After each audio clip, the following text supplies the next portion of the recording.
Salut, c'est Steve Fa. Voilà, je suis à Kousséri. Vous avez certainement vu les images sur ma page, soit disant que j'étais au Tchad. En fait, je venais à Kousséri. Pourquoi est-ce que je suis venu par le Tchad? Parce que déjà, la route Maroua-Kousséri, c'est, je ne vais pas dire un mot blessant, mais vraiment c'est de la merde, je vous assure. Quitter de Maroua pour Kousséri, une route de moins de 300 km, vous allez quitter à 6 h pour arriver à 18 h. Ça, je vous assure. Donc, du coup, j'ai pris l'avion de Yaoundé jusqu'à N'Djamena, et en N'Djamena, j'ai traversé. Parce que Kousséri n'est pas loin de N'Djamena. Donc, derrière moi, c'est le fleuve Logon. Je suis venu par rapport au fleuve Logon. Voilà. À Kousséri, présentement, il y a un phénomène qui n'a pas de nom. Les inondations. Ça a un nom. Comme vous voyez là, les maisons, les papins que vous voyez là, c'est les maisons des gens qui sont déjà inondées comme ça. C'est les maisons des gens. Donc je suis venu à cause du phénomène d'inondation. Pourquoi est-ce que je suis venu? Parce qu'il y a de cela 4 ans ou 5 ans, en 2015, face aux inondations à répétition que vous avez vues à la télé, le gouvernement avait réagi et avait dit on va construire une digue route qui va commencer de Bogo jusqu'à Kousséri. Pour ceux qui ne connaissent pas bien le Cameroun, Kousséri c'est dans le maillot de le Logon et Chari. La digue route allait commencer de Bogo jusqu'à Kousséri et ça allait venir mettre fin à ce phénomène d'inondation. Depuis 2015 jusqu'à aujourd'hui, la digue route n'a pas été faite. On ne sait pas pourquoi. Il y a le PDRI par exemple qui est chargé de ce cas-là. On va aller voir les responsables. Si c'est possible, on va rencontrer le préfet. Mais d'abord, je vous amène dans les quartiers de Kousséri. Bonjour maman. Ça va? Voilà. Donc, en temps normal, j'étais à Kousséri il y a quelques temps. En saison sèche, il n'y a pas l'eau ici. N'est-ce pas? En temps normal, il n'y a pas l'eau là. Donc, maintenant que l'eau arrive là, c'est déjà arrivé jusqu'ici. Est-ce que ça va continuer? Ça continue jusqu'à là-bas. Où ça? Jusqu'à là-bas. Jusqu'à là, ça continue. Devant le puni là aussi. Oui. Et vous faites comment quand l'eau remplit ici? Vous faites comment? Ah, je vois les pneus que vous avez mis là-bas. On traverse avec la pirogue. Ah, je vois pourquoi toutes les maisons sont surélevées. Et quand vous voulez sortir, vous prenez la pirogue. Seigneur Jésus. On est au Cameroun. On est au Cameroun et on est dans un endroit à Kousséri, la cité capitale. Voilà, le chef-lieu du département du Logon et Chari. Rendez-vous compte que les gens prennent la pirogue dans leur quartier pour aller d'une maison à l'autre. Parce que bientôt, quand ça arrive là, ça va remplir là. Et les gens vont prendre la pirogue, un peu comme en Italie dans les gondoles là. Les gens vont prendre la pirogue pour circuler. Et si vous remarquez bien, vous allez voir que chaque maison a installé les pneus pour que l'eau ne traverse pas. Et ils ont fait les barrières pas parce qu'ils ont beaucoup d'argent, et non. C'est parce que quand l'eau arrive vraiment, ça envahit. Ils se défendent. Alors papa, comment tu vas? Tu vois même, s'il y a un cas de décès, les gens se divisent en deux parties. Il faut avoir la pirogue pour aller rendre le condamné de l'autre côté. Ah, vous comprenez? Quand il y a décès, tellement les quartiers sont devenus isolés à cause de l'eau, les gens sont obligés, parce que là les quartiers sont divisés en deux à cause de l'eau. Ils sont obligés de prendre la pirogue pour aller rendre condoléances là-bas. Pour aller faire condoléances. Seigneur Jésus. Un seul quartier divisé en deux. Un quartier divisé en deux. Oui, mais toi-même. Oui. Donc du coup les gens utilisent la pirogue. Et voilà, là maintenant, je suis dans un autre quartier, je vais aller rendre visite à un ami là-bas, il s'appelle Yadel. Donc sauf que, vous-même vous avez vu, pour aller chez lui, c'est grave. Ah, Yadel! Yadel! Voilà, donc, viens. En temps normal, ici, c'est la route. Comme vous voyez là, c'est une pirogue. À partir d'ici, s'il va aller chez lui, vous avez vu comment tout son portail, toute sa barrière encerclée. À partir d'ici, s'il va aller chez lui, il est obligé de prendre la pirogue que vous voyez là. Donc, à tout moment, il doit prendre la pirogue.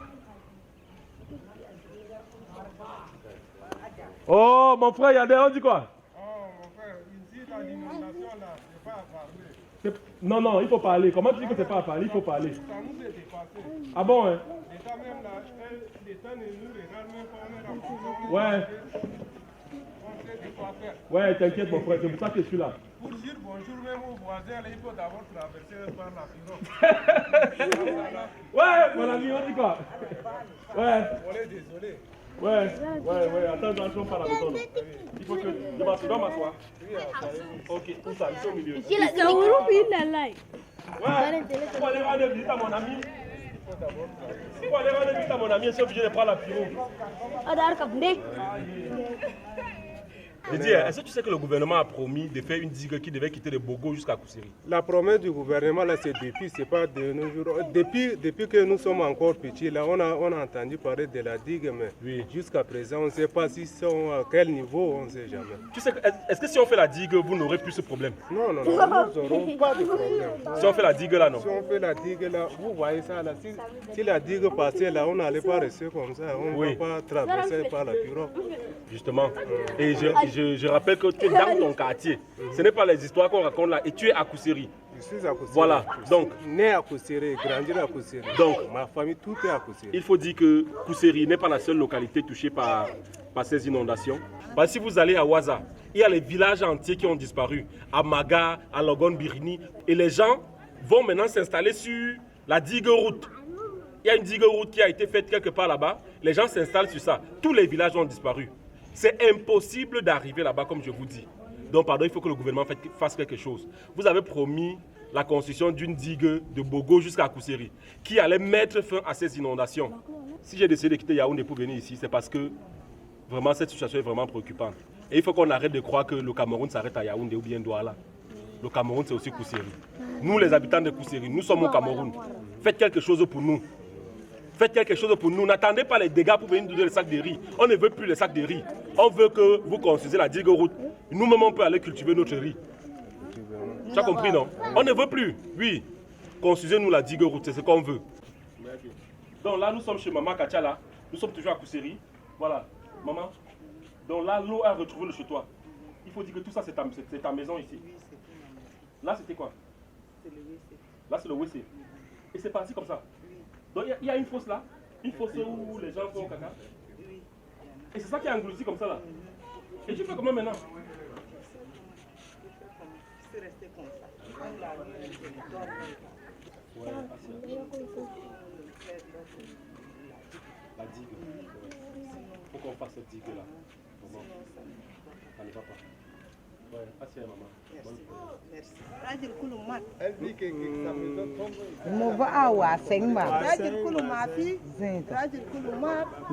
Sa maison est tombée, elle n'a pas de mari. Elle s'est battue pour construire ça. Et voilà maintenant que l'eau est venue casser tout ça. Les enfants, mais ils sont petits comme ça. Et les enfants maintenant ils font comment? Ils Les dorment où? enfants, ils sont malades. Wow. Le palu. Ah, ça veut dire qu'en plus de ça, il y a beaucoup de moustiques ici. Beaucoup. La nuit, tu ne peux même pas rester dehors comme ça. Wow. On est toujours dans le moustiquaire. Oui. Waouh, waouh, waouh. Beaucoup de moustiques. La coulou mardani, coulou kebas. Coulou kebas. Coulou dans le boudin, coulou mardani. Donc vous comprenez. Donc, en partant, vous comprenez ce qu'elle dit, hein, vraiment. Le palu veut les tuer ici. Voilà les enfants qui n'arrivent même pas à dormir. Le mari n'est pas là parce que l'eau a cassé. Qu'est-ce qu'on attend pour construire la Au lieu digue? d'arranger le duc, on attend que l'eau va envahir les gens avant d'amener le sucre ou les riz. C'est pas normal. Voilà, comme je vous disais, les inondations ne sont pas seulement négatives, mais c'est négatif vraiment. Il y a les gens qui... Voilà, vous faites les pirogues. Voilà, là nous sommes chez les gens qui font les pirogues. Parce que beaucoup de maisons maintenant, la nouvelle mode ici c'est la pirogue. Si tu n'as pas la pirogue, tu peux circuler dans les quartiers. Et voilà les fabricants de pirogues. Ah, salut. Voilà, là c'est le chef de... Voilà, ici c'est un chantier naval. C'est un chantier naval. Ici là. Les pirogues que vous faites dans les pirogues pour les maisons là. Vous pouvez faire une pirogue, vous vendez à combien? Il y a des bureaux de 100 000, de 60 000, de 150 000. Ça dépend 50 000. Oui. 60 000. Oui. Vous voyez à quel point, pourtant, là maintenant, vous faites les pirogues là par rapport à que les quartiers sont inondés. Oui. Il y a les gens qui doivent circuler en pirogue. Est-ce que ça vous plaît donc? C'est vrai, ça vous rapporte de l'argent. Ça nous plaît, ça nous plaît. Oui, mais je dis, ça vous rapporte de l'argent, n'est-ce pas? Oui. Mais est-ce que ça vous plaît de voir les inondations comme ça? Non. Ça veut dire que si les inondations cessent, vous serez content. Mais votre business va aussi un peu mourir. Vous préférez que le business meure. C'est ça? Donc en fait, c'est ça. Mieux que le business meure. Mieux d'empêcher les inondations. Vous comprenez, ils sont tous unanimes. Mieux on empêche les inondations au travers de la construction de la digue route. On construit la digue Bogo-Kousseri. Que les inondations n'arrivent plus ici. Ils préfèrent que les business meurent. Ils vont trouver autre chose à faire. Tu me disais quoi tout à l'heure là, dis-moi. Voici un spécimen. Chez moi là-bas, là, oui. les maisons, l'eau est complète. Lui il dit qu'il veut entrer dans l'eau. Il va entrer jusqu'au... Où ça? Chez toi? Oui. Il dit qu'il veut entrer dans l'eau, là où sa maison est partie, pour que le gouvernement soit au courant que l'eau arrive ici. Il dit qu'il est prêt à entrer. Tu es prêt à entrer dans l'eau? Non, chez moi, chez moi. Ah, la pirogue là, c'est pour chez toi? Oui. Ah, il n'est pas fabricant de pirogue? Non, il n'est pas fabricant. Ah, lui, il n'est pas fabricant de pirogue. Lui, il est venu. Il est venu pour sa pirogue.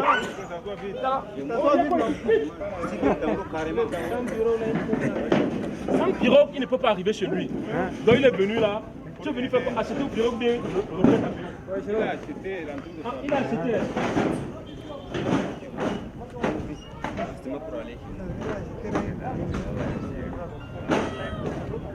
C'est grave. Je répète encore. Vous avez, le gouvernement a les moyens. Ça, vous ne pouvez pas faire que depuis 4 ans, on a promis la digue route, on ne fait pas la digue route. Voilà comment les gens souffrent. Vraiment, n'attendez pas que les gens soient ensevelis par les eaux pour venir donner le riz. Je ne fais que répéter ça. Ne venez plus donner le riz aux gens. Eux-mêmes, ils peuvent cultiver le riz. Est-ce qu'on ne cultive pas le riz partout là, jusqu'à Bogo là-bas? Vraiment, on ne veut pas les riz, on ne veut pas les matelas. On veut juste que vous venez faire la digue. Une fois que vous aurez fait la digue, on ne vous demande plus rien. Oh, uniquement ça.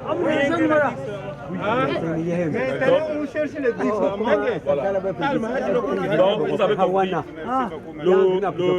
Le phénomène est tellement grave qu'il a fallu que je me déplace de Yaoundé pour venir à Kousseri parler de ça. Donc vraiment, je tire la sonnette d'alarme. Vraiment, il faut que le gouvernement fasse quelque chose. Et là maintenant, on va aller à la rencontre des gens qui sont chargés de passer notre message au gouvernement. On va essayer de rencontrer le sous-préfet et on va aussi rencontrer celui qui est chargé du projet de la construction de la digue. Les gens de PDRI. Il faut qu'on les rencontre aussi, qu'ils nous disent pourquoi la digue n'est pas construite. C'est ça, non? Allez, moi je vais faire ça pour vous. Allez,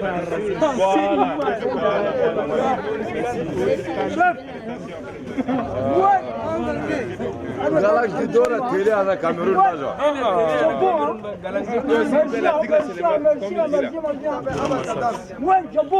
Calmez, il a Moussa Demi. Ça c'est Abba Saddam. Il s'appelle Abba Saddam. Il a Moussa Demi. Il faut. Il mérite quelque chose.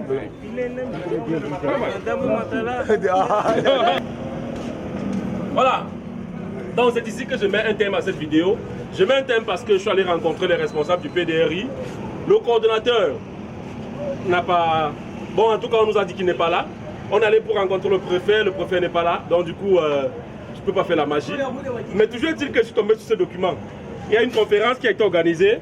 Le thème c'est la sécurité des personnes et leurs biens lors des inondations dans le Logon de Chari, sans compromettre les écosystèmes des zones concernées. En gros, qu'est-ce que ça veut dire? Ça veut dire que pendant que je parlais là-bas, il y avait une conférence qui se tenait à Kousseri. Et cette conférence visait à parler de ce que j'ai lu là. Donc du coup, il y a des gens qui ont contribué pour venir en aide aux populations. En gros, qu'est-ce qu'il faut faire? En gros, par rapport à ce que la conférence s'est dit, parce que j'ai lu leurs documents, en gros, c'est qu'il faut construire la digue. En aval, ça veut dire ici à Kousseri. Ceux qui souffrent des inondations ici là veulent tout simplement une digue parce qu'ils ne veulent pas des inondations. Ben, la fumée là veut me tuer. Et en amont, ça veut dire dans la zone de Maga, Logon, Birni, Ouaza, les gars veulent la digue, mais il faut que la digue s'intègre à l'environnement écologique. Ça signifie quoi? Eux, ils pensent que l'eau n'apporte pas que le malheur. Parce que l'eau apporte aussi la nourriture. Du côté de Maga, c'est des grands pêcheurs. S'il n'y a pas d'inondation, du coup, il n'y a plus de poissons, on ne peut pas cultiver le riz. Et voilà, ils ont besoin de cette eau-là. Mais maintenant, cette eau-là doit tenir en compte les besoins des populations. Ça veut dire par exemple que quand l'eau arrive, il faut que les centres de santé soient dans des endroits assez surélevés pour ne pas être inondés. Il faut que les maisons tiennent compte de cette inondation-là. Il faut que tout ce qu'on fasse, quand le gouvernement va mettre en place toutes les mesures, construire tous les édifices-là, qu'ils aillent d'abord voir les populations pour dire voilà quels sont vos besoins, quelles sont vos traditions, quelles sont vos ressources, pour qu'on construise tout en préservant tout cela. Donc, du côté de Ouaza aussi, on appelle ça quoi, le parc de Waza. Les animaux ont besoin de cette eau-là. Si le parc n'est pas inondé, les animaux n'auront pas l'eau. Ça veut dire que si on construit la digue et que l'eau n'arrive pas au parc de Waza, les animaux n'auront pas l'eau et du coup ils vont mourir. Donc il faut prendre tout ça en compte. Comme je dis, pour conclure, en aval, ça veut dire dans la ville de Kousséri, on a besoin d'une digue parce qu'on ne veut pas de l'eau ici. C'est vraiment humain et les gens qui vivent n'ont pas besoin de ça. Mais en amont, là-bas, du côté de Logon Birni Waza, ils veulent bien cette digue-là, mais il faut que la digue prenne en considération les caractères écologiques, comment dit le gros français, mais que ça prenne en compte tout cela. Voilà. Donc, l'eau n'apporte pas que le malheur, finalement, pour résoudre ce problème-là. Donc, qu'est-ce qu'on va faire pour conclure cette vidéo? Merci à ceux qui ont tenu cette conférence-là, je ne sais pas qui c'est. Et apparemment, ils ont cotisé pour aider les populations, c'est bien, mais il faut qu'on construise la digue. Car, c'est moi la viande de 10 000. Je suis content. Voilà, mettons thème 2. Ça c'est Kousséri, filme Kousséri. C'est beau. Là, laissez papa et